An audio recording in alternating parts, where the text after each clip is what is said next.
जिनके घर शीशों के होते वो दूसरों पर पत्थर नहीं फेका करते, असा एक शेर आहे. आता कदाचित गोदी मीडियाच्या अँकर असलेल्या अंजना ओम कश्यपला हा शेर माहिती नाहीये आणि त्यामुळेच त्यांनी ऑनलाईन शिकवणाऱ्या शिक्षकांना उद्देशून उनको कौडी का ज्ञान नाहीये अशी दरपोक्ती केली.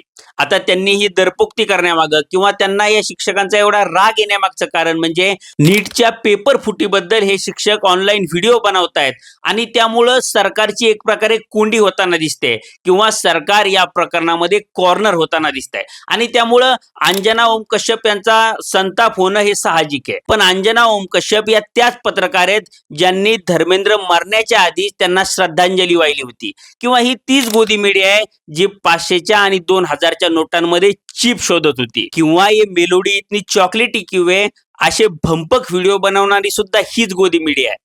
याशिवाय झालमुडीच्या बातम्या असतील किंवा हिंदू मुसलमानचे डिबेट असतील हे दिवस दिवस दाखवणारी हीच मीडिया आहे. म्हणजे बघा ना 2014ला मोदी निवडून आल्यानंतर बेरोजगारी असेल, महागाई असेल, भ्रष्टाचार असेल या एकाही मुद्द्यावर गोदी मीडिया चकार शब्द काढताना दिसत नाहीये. म्हणजे 10 वर्षामध्ये 89 पेपर फुटले आणि त्यात नीटचा पेपर हा सलग 2 वेळा फुटला तर ही मोदी मीडिया ही सरकारला वाचवण्यामध्ये जास्त रस दाखवताना दिसते आणि त्यांनी एकदा सुद्धा धर्मेंद्र प्रधानांचा ना राजीनामा मागितला ना यासाठी त्यांना जबाबदार धरलं.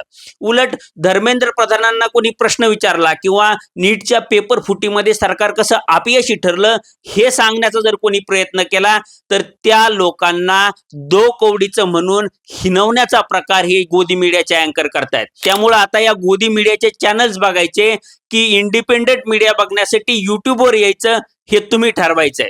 आता अशाच इंडिपेंडेंट बातम्या बघण्यासाठी किंवा इंडिपेंडेंट विश्लेषण बघण्यासाठी लॉजिकल सिद्धांतला सबस्क्राईब तेवढं करा आणि इंस्टाग्रामवर बघत असाल तर आमच्या पेजला फॉलो मात्र करा.